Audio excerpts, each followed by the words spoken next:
All right, I'm on hole number 3 of the 2019 Fall Major. Let's go to Golf Clash Notebook and check it out. So far, I haven't had any super problems. Although I've got some notes here for my upper level account, I don't have any notes here for my lower level account. So I'm kind of winging it. And I like to get out into this area right here.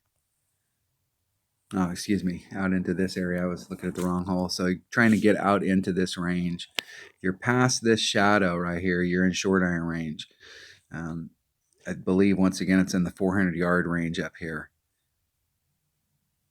Now, if you've got a big enough club and a big enough ball, you can actually start off on the other side here and roll it forward. Otherwise, you're going to end up hitting on this side, bouncing it over. So distance-wise, with your big topper, with a bigger ball, you may not clear, if you're trying to do this bounce over, you may not clear the shadow. And you need to be in front of that shadow in order to have any shot with your short iron. I'm going to check out my big topper because I definitely think I'm going to have to use I'm going to bring the same 2 bags I brought on hole number 1. Big topper with a Guardian and a Kingfisher, and a extra mile Saturn and Kingfisher. Big topper Saturn Kingfisher. I'm going to start off with the big topper. And I'm going to start off with the extra mile. Let's see what kind of raw distance we get. And then if that doesn't work, then we'll immediately switch to the big topper. My big topper is at 2.5 per ring. There's a couple clubs here. Let me check some stuff here. This is 1.9. Machete. 1.2. Let me write that down.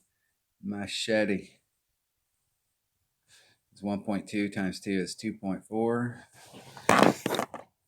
The rough iron and sand wedge I play at distance. Rough irons and sand wedges have different, they work their rings a little bit different. I have found that they're half as accurate as they say when they're at max club, but that's just how I play them. Kingfisher, Saturn, Viper's 1.9 per ring. Got that. All right, I'm ready to roll.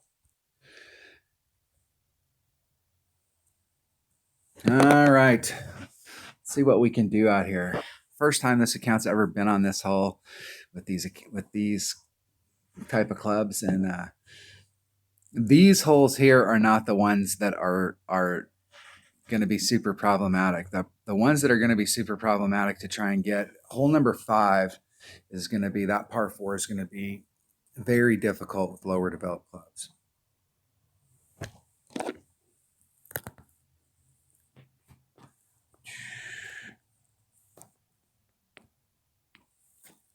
All right, we can get over.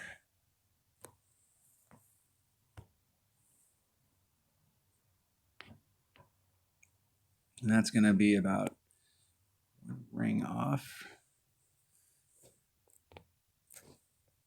That wind is going at about a 45, so that 4 miles an hour is really probably 2 miles an hour. Isn't it perfect?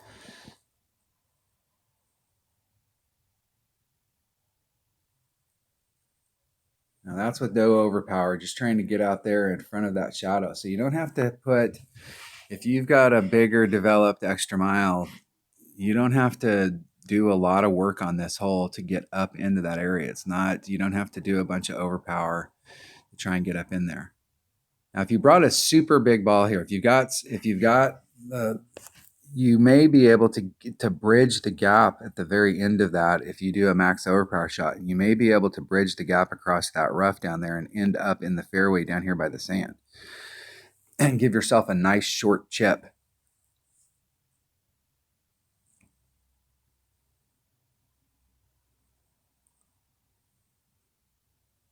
I'm going to do a 10% wind adjustment going into the cup.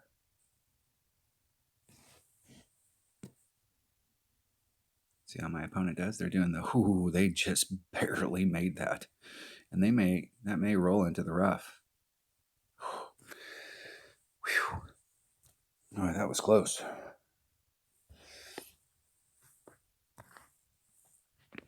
Where's min? Okay, there's minimum club.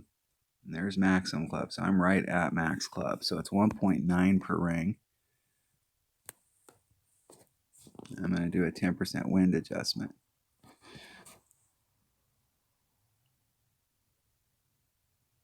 So I'm going to do a 3-4. It's 1.9. That leaves me 1.5. So that's about 3/4 of a ring.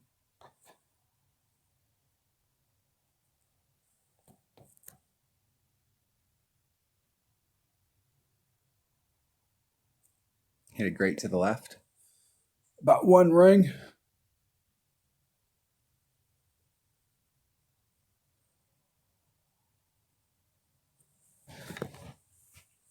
That club at that level just doesn't have quite enough backspin to cause it to suck it back to it. I could engage the hill. If I wanted to pick up more speed, what you do here to pick up more speed is engage more of the hill, because I engage the hill right at the bottom where it's starting to go up.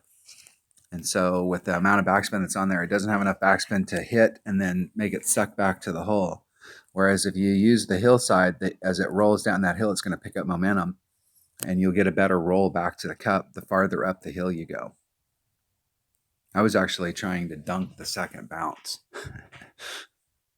just because I'm dinking around.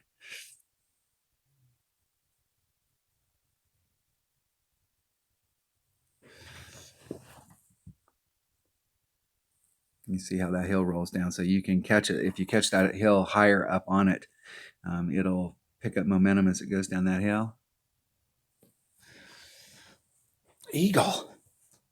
But actually, with the level clubs that we have here,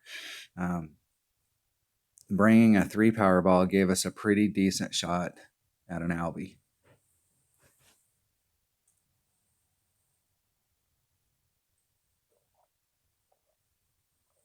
And we didn't have to take some big overpower shot with lower developed stuff. So popping out the ball situation, bringing out a bigger ball and augmenting your clubs is huge. I know some people want to be purists and they want to use white balls and marlins and they want to use the lower developed balls. And I'll tell you, when I play one-on-one, I play a lot with a marlin and a quasar. That's my 2 go-to balls. I hardly ever, unless we're practicing tournament holes, I hardly ever use anything better.